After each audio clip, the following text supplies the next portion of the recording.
Item 11, we're on item 12 next.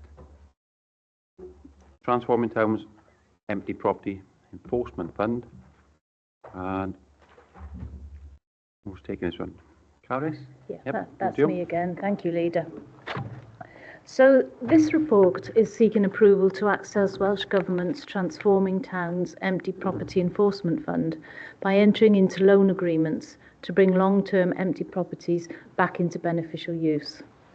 So Welsh Government is focusing on town centre regeneration, which includes tackling empty town centre properties. The Empty Property Enforcement Fund has been created to assist local authorities in bringing these empty properties back into use.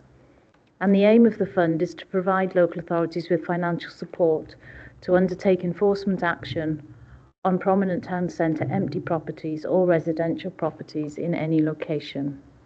The total funding available for all 22 local authorities is £15.2 million, and the loan fund is being managed by Rhondda Cynon Taf Council.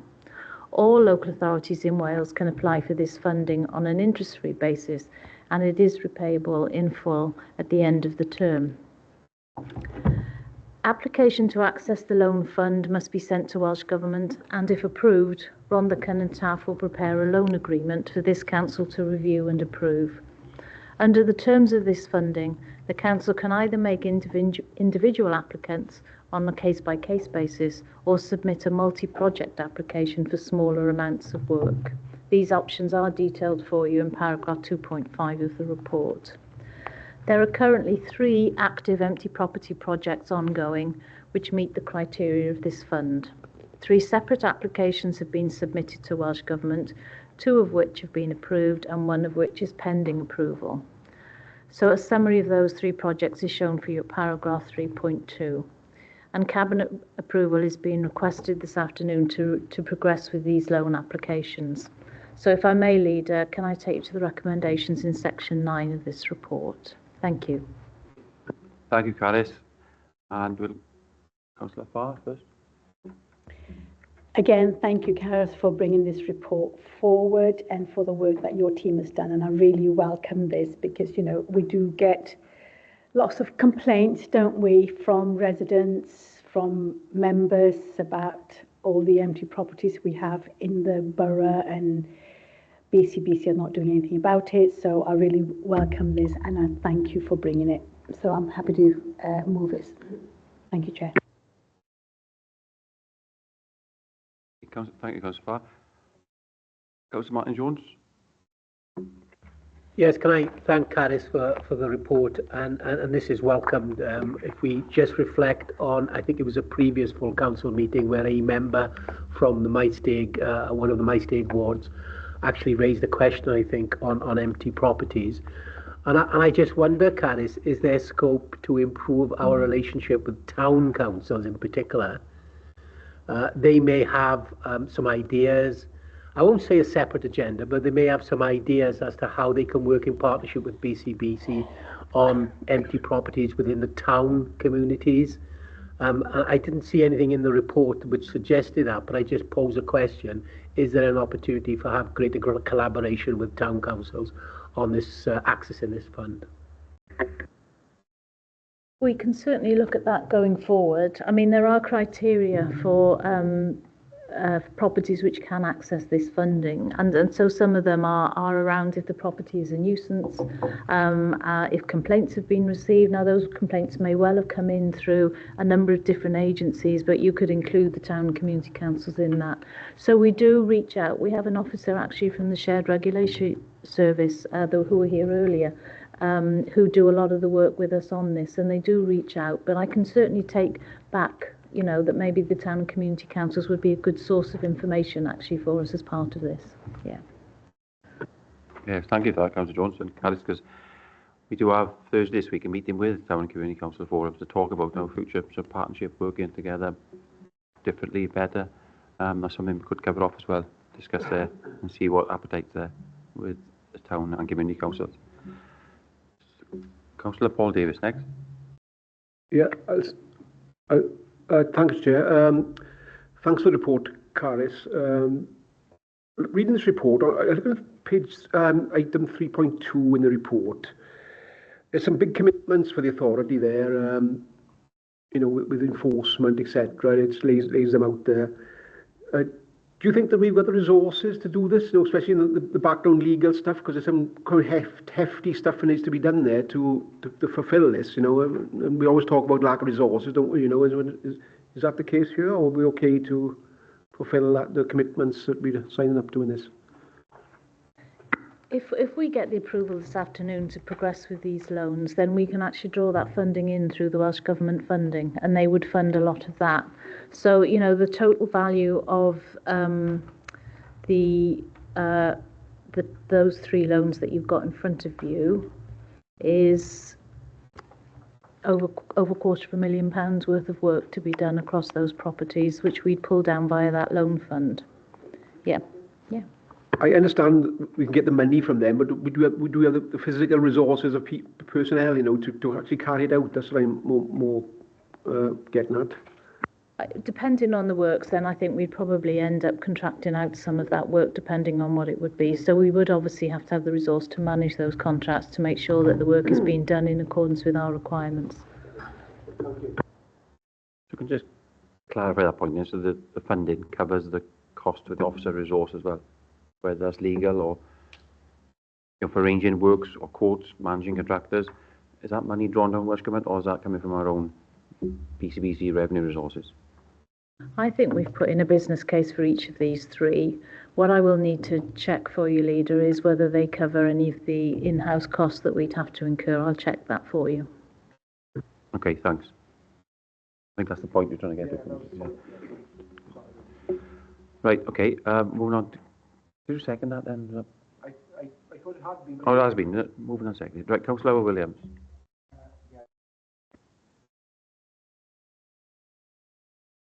My question is around the criteria used to identify the properties, and at what point does the authority actually step in to either place an enforcement order or to place a sale? I'm not sure. Is that public guidance that we are following adopted policy, or where can members of the public, I suppose, get further information on how these properties are selected then? Yeah. We do have an empty homes policy, actually, which we'll talk to people about what the criteria is for accessing these kind of loans, and also when the council would become involved in that, and that policy is actually on the council's website. If it helps, I could certainly circulate it to cabinet members after this meeting. Yeah, thank you. Because it's the trigger point, I suppose. At what point do we step in? How that's determined, and that's not so easy sometimes in some cases. Councillor Farr, yep. Thank you, Chair. I did have a question. I completely forgot about it. Just want to know, Karis, what are there any risk to us in once we've had the loan? I know there is no interest, and we need to pay it back if the property is sold. So, what are the risks to us if that doesn't happen? I think ultimately the risk would be that we were unable to either use that property or to sell it at a price that would cover the cost of the work that's been done. But I mean, I think the risk of that is fairly low. These properties are in the town centre. They'd be desirable properties that people may well want to use. So I think if we can bring them back into a usable state, our anticipation is that we would be able to sell those properties and cover the costs. Or if the property remains with the individual, we'll put a charge on that property, and when they sell that property, we then recover our costs. And there is something in the report that says that the Welsh Government would cover some costs, so we wouldn't be at risk. No, have I misread that? There was something in there about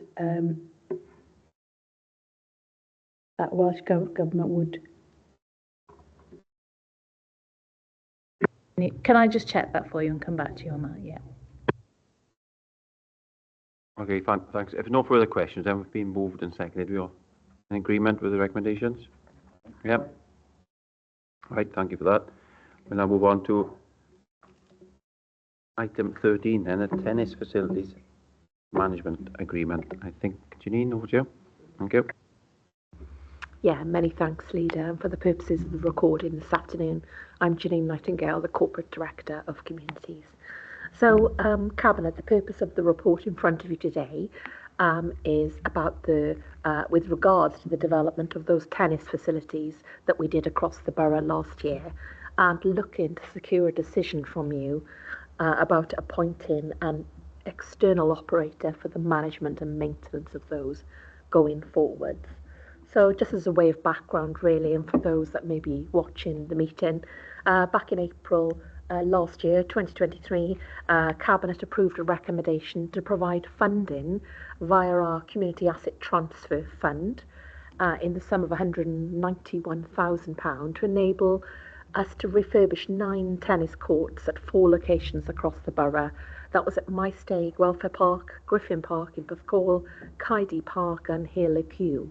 Now, the approval of that 191,000 from BCBC enabled us to draw down a further sum of 328,000 from the Lawn Tennis Association. So we were able to spend over £500,000 on those tennis courts throughout our borough. But an important part of drawing down that money from the LTA was that we have to ensure that we maintain those courts appropriately for the future.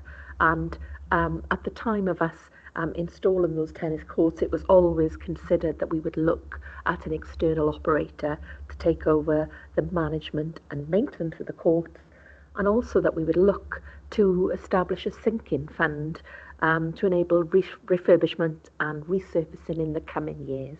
And that was something that we agreed.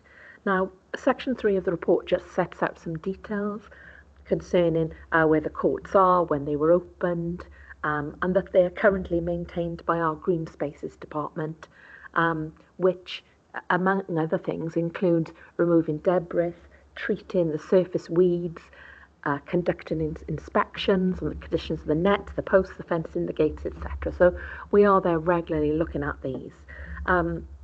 But we do really need now to progress with the appointment of an external operator for a period of 15 years. Now, the Lawn Tennis Association, when they gave us the monies last year, they do require that any third party who would come in and run these courts for us would need to develop a refurbishment programme to offer a commitment to looking after the courts. They also want them to commit to providing a free tennis offer, and they want these on Saturdays and Sundays in the morning to enable the community to come along.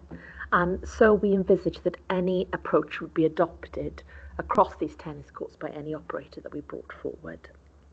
Now, we've had quite extensive discussions with our finance and procurement colleagues, and in view of the restrictions that are faced by the council, officers consider that the most cost-effective approach would be to have a management agreement as a concession contract.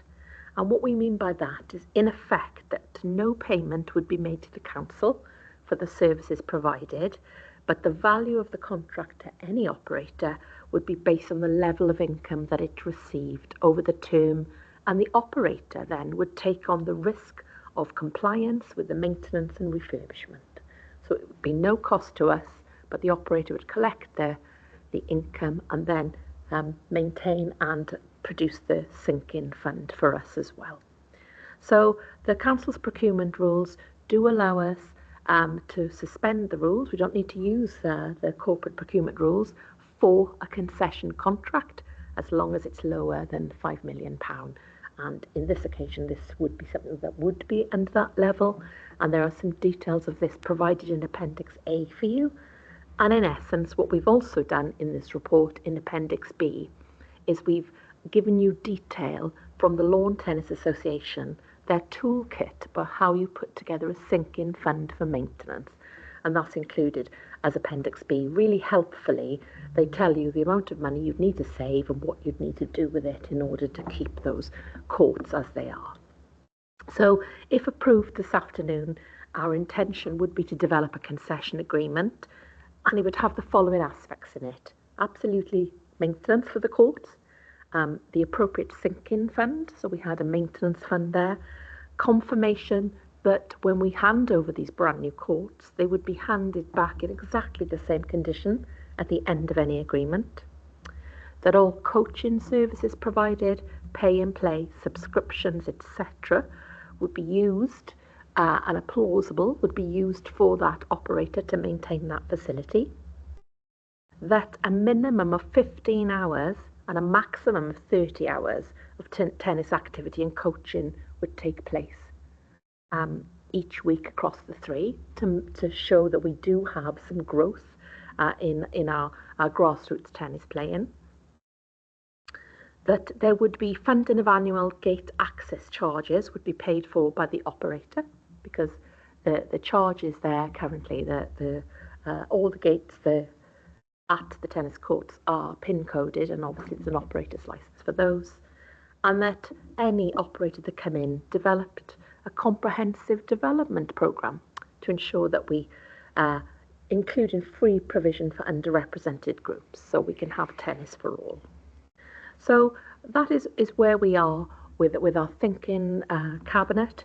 Now, the operators agreement will ensure that all coaches that come forward to teach people playing tennis are compliant with the necessary requirements of the Lawn Tennis Association as well. Now, Tennis Wales have approached the council to express an interest in operating these sites for us. Now, whilst in theory another organisation could very well operate the sites on the council's behalf, officers have considered that the concession opportunity would be of very limited value to the wider market due to the low contract value, initial loss-making period, the detailed maintenance and refurbishment obligations, and the Lawn Tennis Association requirements. So, but as an affiliate of the LTA, Tennis Wales really is the best place organisation to meet the grant agreement obligations. In addition, it's a not-for-profit organisation, so it's expected the service would be provided is in the best interests of the service users rather than the organisation's own interests. So, should Cabinet be minded to approve the grant of a concession, officers would also have to take a full assessment under subsidy control for that. Now, officers have determined that a lease or licence agreement would be required in addition to an operator's requirement for each of the 4 sites.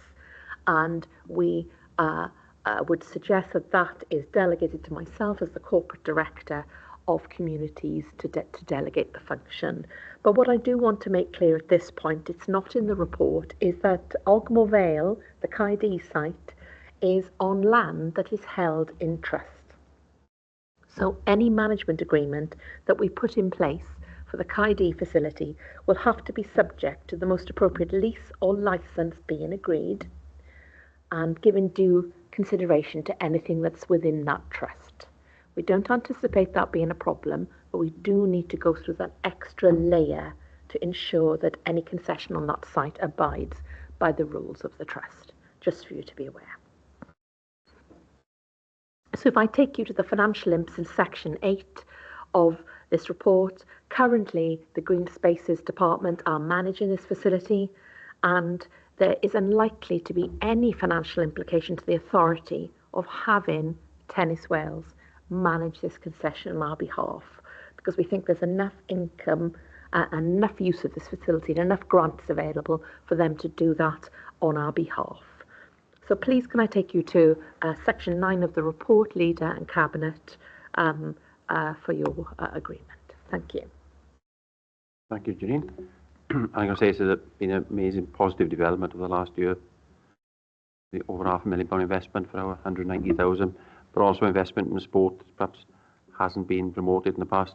Tennis courts just left sort of old tarmac, faded areas. Now there's some wonderful blue, new, great facilities across the, I'm not going to mention my stakes. I didn't have breaking a bone in my wrist by the opening of my stake ones. Been too ambitious trying to play tennis. So over to Councillor Paul Davis. Thank you, Chair. I welcome the report. Thank you, Janine. I give a quick story, Chair.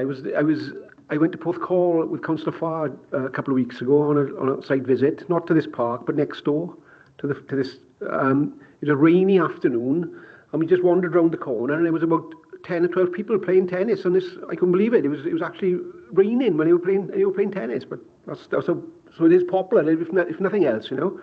And what I point people to is point 5 on the report, the well-being of future generation implications, the connections to the corporate well-being objectives. And usually there's a string of them attached to this for the well-being because of the advantages of what we're proposing, isn't it? You know, as a sport. So I welcome the report, Chair, and I formally move. Thank you, Councillor Davies. Any further questions? Or was one question that quickly covered it in one of the members, but was regard to the sinking fund and how that is dealt with, so it's secure and so it's ring fenced and not. Councillor Melly Evans will ask the question.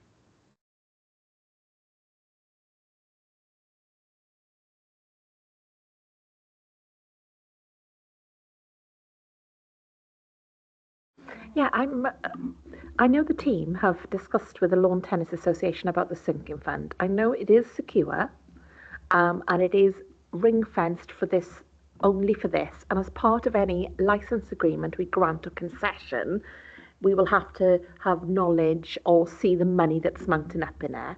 And Appendix B of this report sets out the definition of what they'd have to put into the sinking fund as per the Lawn Tennis Association's recommendations. So I do know, I'm not sure if that's enough of a detailed explanation, Councillor Evans. I can get you a more detailed one, but the team are very happy with what's been set out by the LTA. Yeah, thank you for that. I would like to see a bit more of that, if that's okay. But also, you know, what happens if there isn't enough money in that sinking fund? That's a big concern. Yeah, if I can, I suppose the clarity is, I assume, maybe wrongly, that the money came to a BCBC account each year and it goes into a pot somewhere. Perhaps that's not the case. They keep all the money. Yeah, I think it's for them to hold it, to generate the money and hold it. Section 8.4 of the report, Councillor Evans, is where we have looked at things like the sinking fund and whether this would be financially viable. And what we've done very minimal promotion of these tennis courts at this time. But it has resulted in already 93 residents in the area buying annual passes at a value of £1,653, which is good. Also, non-member bookings, we've had 1,220. That's over £5,000 of bookings, and then 1,842 bookings just ad hoc. So what we do know is there is definitely a demand. These are all-weather playing fields, as you have playing courts, as you've suggested, Councillor Davies. So there isn't a summer season anymore, which is wonderful. You can play all year round. So we are quite comfortable that with some promotion we can fill these courts with people in the right way, but also the fact that there are lots of free coaching and free opportunities as well, which again, it is an important part of grassroots tennis. But I will ask the team to get some more information to you on this for your satisfaction. Yeah, no worries. Thank you, Leader. Thank you for that, Janine. Thank you. Yeah. Councillor Farr? Thank you, Chair. Wanted to second the report as well and say, you know, what a fantastic partnership working that this has been. That's created, you know, brand new tennis court, all weather for young people. It's not just young and old people there. It's brilliant. Just wanted to ask a question. You know, we've talked about maintenance and stuff. What about repairs for antisocial behaviour? Unfortunately, within a week of Porthcawl being opened, children got in there and damaged the court before we officially opened it. So who would pay for those repairs? Thank you. Yeah, thank you, Councillor Farr. That does fall under the banner of repair and maintenance. It would be considered repair. Something we're discussing is insurance policies, because depending on the level of, dare I say, vandalism, we may be able to, the concession may be able to insure against some of that. But I think the fact that we're locking these facilities after hours and they're floodlit, hopefully we can get as many of the community involved, and we might have some visual surveillance on them going forward. But of course, sometimes it's inevitable, you can't prevent it. But hopefully, that's the answer going forward. Thank you.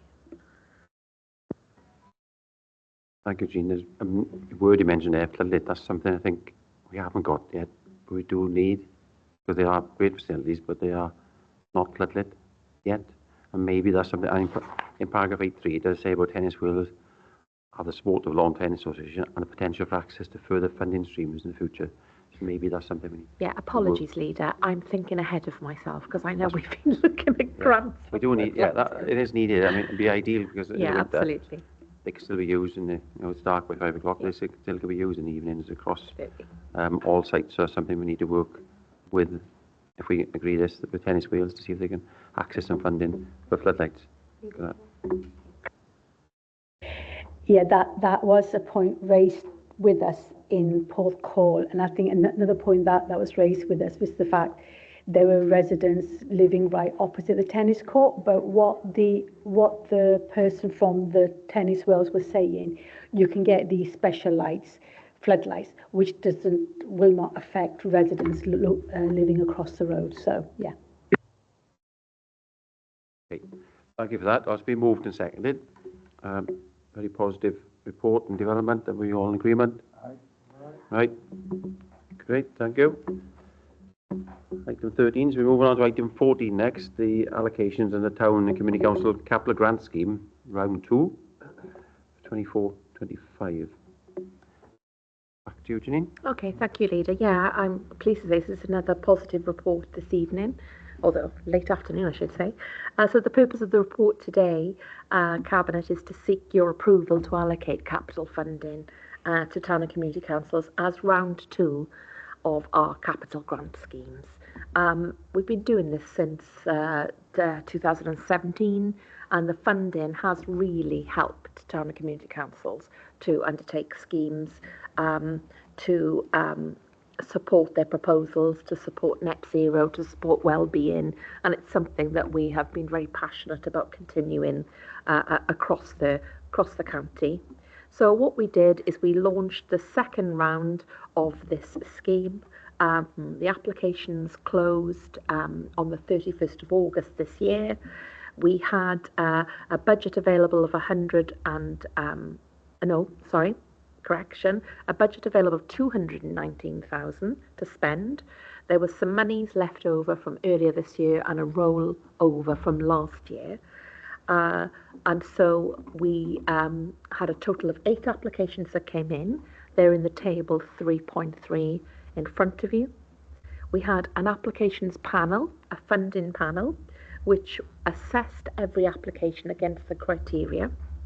And this included our Cabinet Member for Climate Change and the Environment, Head of Operations, Group Manager, Economy and Natural Resources, and the CAT Officer, Accountants, and a Governance and Compliance Officer. So it was thoroughly assessed, and what we have is the outcomes of the assessment on in the table under table 3 in paragraph 3.5.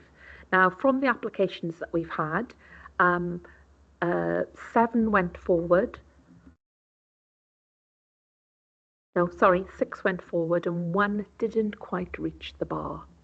But we are going to go back to that community council and have a further discussion to see if we can enable a scheme to come forward that does meet the criteria. We have advised that council they weren't successful in this round, so the CAT officer will engage with them going forward. So we now have a remaining allocation of 119,000, and that's for the next round, next financial year. So I would like to, without going through the detail of the grants, you have them in front of you, could I please take you to the recommendations in 9, Leader, and to ask Council to approve those allocations of those schemes. Thank you. Thank you, Jean, for that. Thank you very much. We'll go to Councillor Paul Davis first. Thanks again, Chair. Again, I welcome the report. It's a positive report. I want to say that this is exactly what we need to be doing, isn't it? We got the meeting coming up with Town and Community Councils next week. This week is it? Sorry, apologies. It's working in collaboration. It's bringing with that extra funding that comes in then, which we help to bring in, to get these little things done, and it's what people see in the community, isn't it? And it's right it's right out there. It's what we need to be doing. It's fantastic.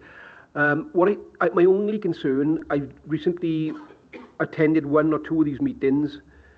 The criteria is quite strict, and I think that's what's leading to this build-up of the money, where I can give an example from my own town council.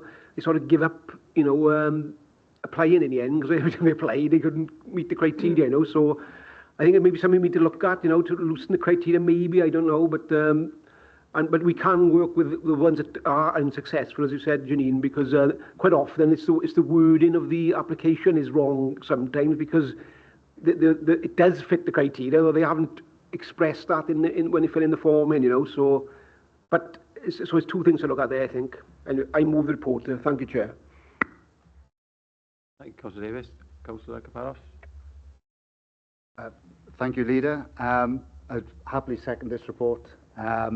Very, very welcome. Paul hit on earlier about having the right partners to do certain things, whether that's Arwen with our cultural buildings, Halo with our leisure. As a large council, we can see the benefits of being big. We can hit things at scale and at pace, but sometimes local people's ambitions are best served by who I think are our most important partners, our town and community council. I think this fund is a particularly excellent force multiplier for getting the ambitions of local people realised. It's absolutely tremendous work, so I'd just like to take this opportunity to thank all the officers involved in supporting this. Particularly like to thank local community and town councillors and the local clerks and officers of those towns and community councils. And I really hope that this and schemes like this we'll be seeing a lot more of, and hopefully a discussion we can commence in our town and community council meeting this week. Thank you. Thank you, Councillor Caparos. Yes, and we do have the meeting this Thursday, and this is part of the future, I think, of our closer and better working together with town and community council on the projects they like to do, where we can help with up to 50% funding. And on that funding, I think the one thing we need to be clear in the future, because it doesn't always happen, is that when we approve grants, quite often, there's some good work done with the community councils or town councils. The credit doesn't come back. The fact that it's a joint partnership that is 50% funded, quite often the community council are saying, look what we've done, which is great, but it needs to be, look what we've done in partnership with BCBC. So there's credit on both sides, and that's something we might need to build into the agreement in the future to make sure appropriate credit is given to where the funding is coming from. Councillor Williams.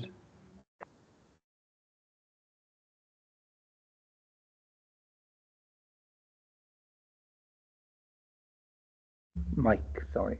Yeah.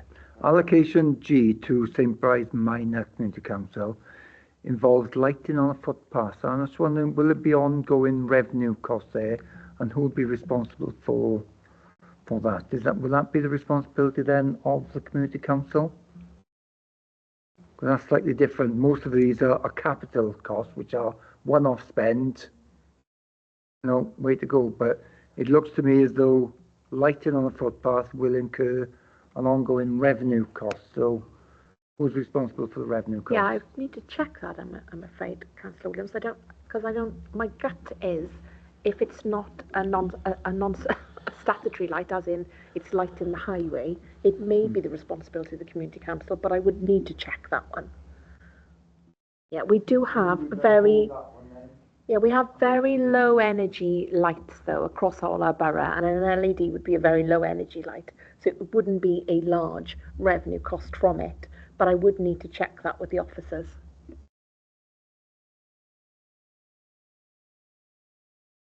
One is the ongoing revenue cost and who's responsible, but then it's also the criteria of the fund itself.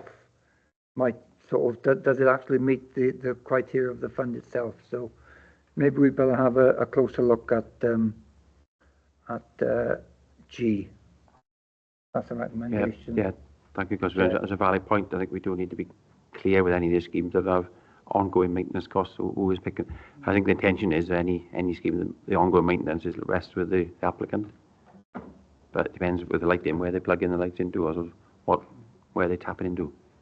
Because I think we pay a fixed fee for our lighting across the country, I think. But that's just, it's worth having clarity on that, and future schemes was where there's an ongoing revenue cost implication, and who's picking that cost up. Yes, if I may, Leader, it does say in some of the subtext here to advise the applicant to ensure all permissions and consents are in place and responsibility in relation to ongoing maintenance. But it doesn't actually say who's going to fund that and the revenue. So I will check on that and come back to you, Councillor Williams. I mean, I think I would say maintenance is replacement of the light bulb, but there will be a revenue for when the light is actually in use, isn't there?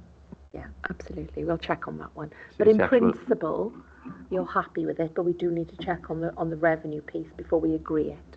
Yeah, we want to make sure there's no additional revenue cost passed back to us. Yeah, that's fine. Yeah. Okay, so we've been moved and seconded. We're all in agreement with the schemes, and there's further discussion to take place with there's one scheme they're not proposed not to proceed at the moment with Langton and Middle Community Council, but the officers will work with them to see how best we can, and we do need to update and amend, change the criteria moving forward to make it a lot more accessible across all town and community councils to encourage them to apply.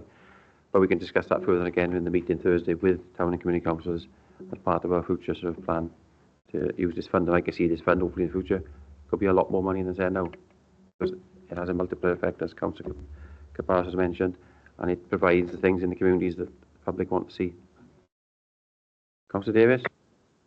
Thank you, Chair. Jean, can you just explain as well how this fund is funded? Because I believe there's money goes in annually to top up the fund, and that's how it ended up. But it's 200,000 doesn't go in there every year, does it? That's built up over time. So could you just explain to the committee how much goes in per annum? And yeah. So what we have is this is the CAT fund, and part of the CAT fund we put towards this town and community council fund.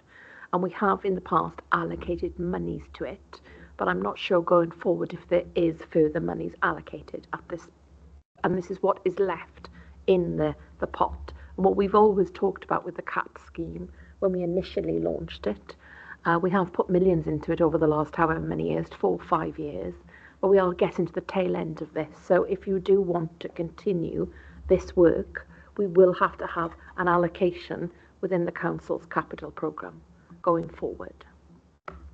Thank you. Okay, right. Thank you, Jean. And that's been moved and seconded and all in agreement. So that's positive progress with that's item 14. Item 15, Park Avenue. I'd like to propose that matter be deferred pending further discussion in regards to the details of the capital funding required, because while there's an urgent need to develop the site, and not to develop the site, to update facilities and improve facilities, it's not 100% clear within the report that we're not in a position at this moment to commit all the funding that might be required, because it's not there. In fact, paragraph 8.1 points out there's unsecured unlikely capital receipt of 3.5 million, which we haven't got. So while there's an urgent need to do stuff, I'd like to propose that we, for agreement, we defer that pending further discussion to have a lot more detail, and we'll have further meeting next week regards the whole capital programme, so we can cover the whole council together and have that one council approach. Yep, so that will be deferred, but except it's urgent, we need to deal with it, but we'll deal with it as part of the corporate, the whole council approach. So we'll move on then to item 16, Bridgend County Ware Council Invasive Species Policy. Is that yourself? Is that you, Janine? Yeah, thank you, Leader. So this is something we've talked about for a while now, isn't it? It's our non-native species policy, which is invasive species. And so this report presents a draft policy for you and to request a decision from you in relation, if we can, of course, outside of the budget process, for a preferred way forward for the treatment of Japanese knotweed on BCBC assets. But we'll come to that shortly, Leader. So just a bit of background for you, Cabinet. There's an increasing number of environmental, economic, legal and social problems caused by these invasive species. And a report commissioned by DEFRA recently has shown that these species cause damage in the region of £1.7 billion annually across the UK, and many challenge the survival of some of our rarest species, and they damage some of our most sensitive ecosystems. So without a shadow of doubt, they do cause issue for us across the UK. Now, the primary legislation relating to invasive species in the UK is the Wildlife and Countryside Act from 1981. And under Section 14.2 of this Act, it is an offence to plant or otherwise cause these plants to grow in the wild, and you can be prosecuted under criminal law for it. Now, the list, or the full list of invasive and non-native plants, is in Part 2, Schedule 9 of that Act. However, those that are most prevalent across our borough and across the UK, you will know as Japanese knotweed, Himalayan balsam, and also rhododendron, which I know a lot of people have in their gardens. It is an invasive species, but Pontaceum is the one that it is classed as invasive. And all of these have colonised across Bridgend County Borough, and we do know from some advice that we've taken that one of the hot spots in the UK is in Cairo, where the species was an ornamental plant was brought of Japanese knotweed was brought and planted in a garden some time ago and was introduced into Wales in that way. So another thing that is important to note, Cabinet, in Section 2.3 is that these species are classed as controlled waste. So when you do get rid of Himalayan balsam and Japanese knotweed, you have to dispose of them at a licensed landfill site under the Environment Protection Act. So it's not just a case of treating and they're damaging, we have to treat them as controlled waste also. So there's an awful lot of information in this report. There's two maps on page 294 which show the distribution of Japanese knotweed across Bridgend in the green areas, and the same sort of map that shows the distribution of a Himalayan balsam. You can see it's quite prevalent across our county. So the current situation that we've got in Bridgend is we do treat these invasive species on our land holdings, but the frequency of it is different between different service areas. So there's a bit of an inconsistency of approach. So the whole idea behind this policy and the introduction of an invasive species officer into Bridgend is to standardise this approach and be more strategic and corporate. So that invasive species officer came into post a couple of years ago and has been fostering cooperation amongst managers and cross-directorate approaches, has done this mapping exercise that you see, and has enabled us to take a far more proactive approach to treatment on the highest areas of risk. We've also got action plans in draft for particular areas of the county, a centralised management database which sets out areas.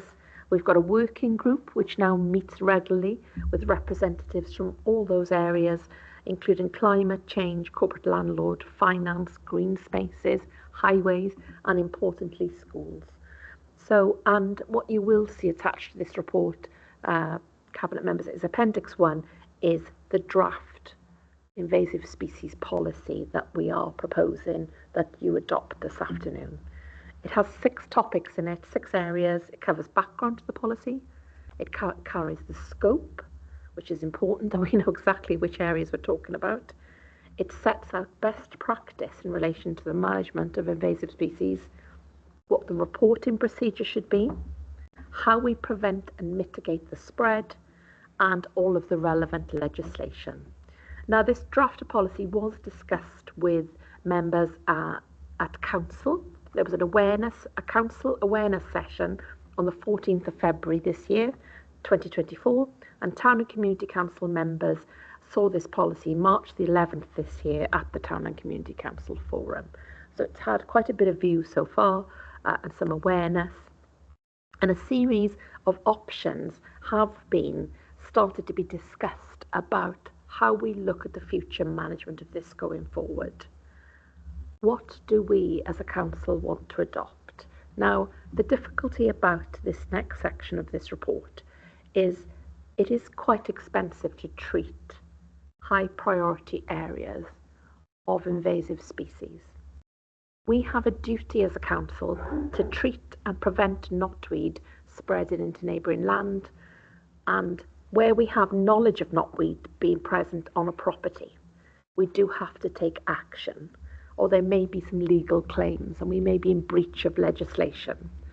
So what you will see in this report in section 8 is a suggestion of how, as a council, we could go forward and treat this. Now, the officers are suggesting that you treat high-risk areas of Japanese knotweed. And that is what we see as category C. Now, to do that, it is likely you would need to spend £110,000 a year to treat those areas. Now, what I think we need to acknowledge here is that today what we're asking you to do is to adopt the policy, just adopt the policy.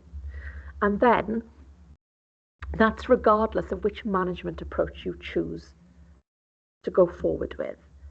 And that's because given the timing of this report and the timing of our medium-term financial strategy, it's very difficult to choose which option we should be going forward with at this time, because you need to consider this against all of the challenges of the council. So the different options, management options, have different risk and different financial criteria attached to them.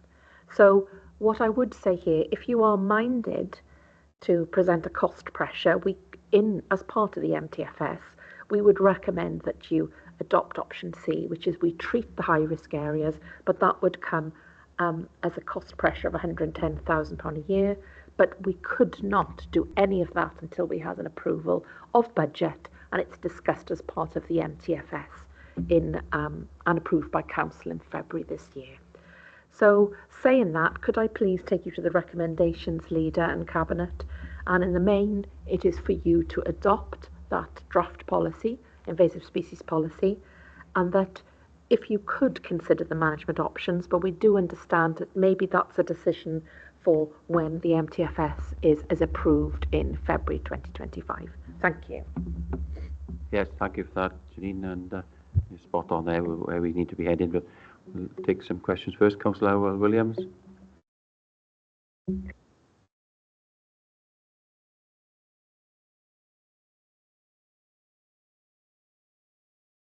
That is around including ragwort in that. I know it's not necessarily classed as an invasive species, but it is a controlled weed. So I'm just wondering if all weeds basically on council-owned property would come under this this policy. I know ragwort is a growing problem. Yeah, you're absolutely right, because ragwort could be poisonous to animals if they ingest it. I do remember that.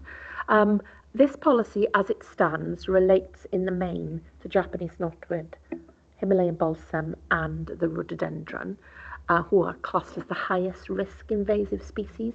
So at this moment, we're not suggesting we treat all weeds, but that we just treat those are the main ones that cause the most structural damage and that we have court cases and precedents against. However, I will ask our invasive species officer to come back to you about the ragwort and see what our policy is for that. Yeah. Okay, thank you, Jean. Thank you for that. Councillor Paul Davies. Thank you, Chair. I'll move the report, Chair, as well, while we're at it. Thank you, Janine. It's an interesting report. I'm quite fascinated by these invasive species. Another little anecdote, I went to Bournemouth on the train last Friday, and the minute you get out of Wales into Bristol, I didn't see any knotweed or Himalayan balsam anywhere. There's none. I was looking out the window of the train, amazed at the fact of the lack of it. So I don't know what it's the way. As you said, it was you name drop Cairo there as the home of knotweed. Thank you for that, Janine. So it doesn't seem to have got to England yet. But so I move the report, and I also recommend that we adopt the policy. Thank you. Can I just point up there, we're talking about moving the report, there's 3 points there, which is note work and take me officers, yes, approve the draft policy, tax appendix 1, yeah. The further one is considering the management options, but that is subject to a budget growth bid. We're not agreeing any budget growth.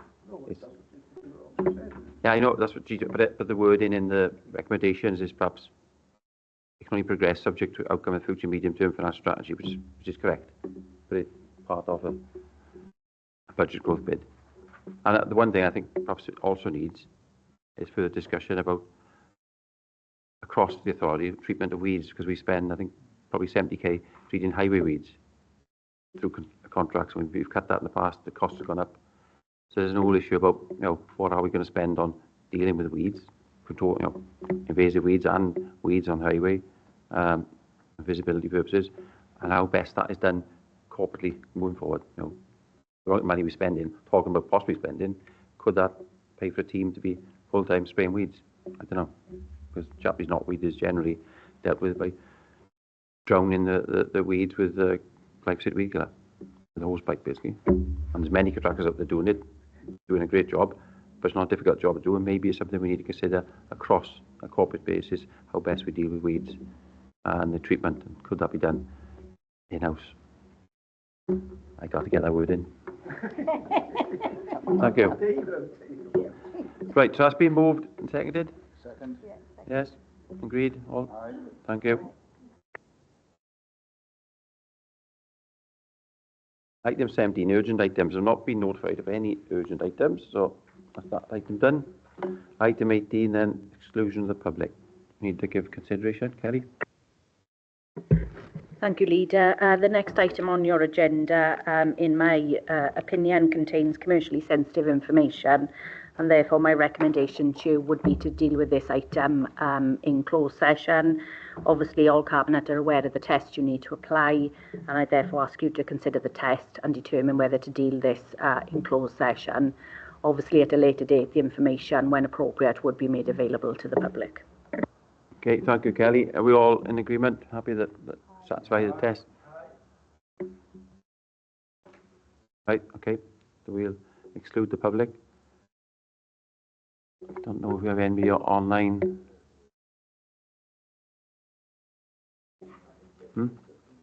Yes.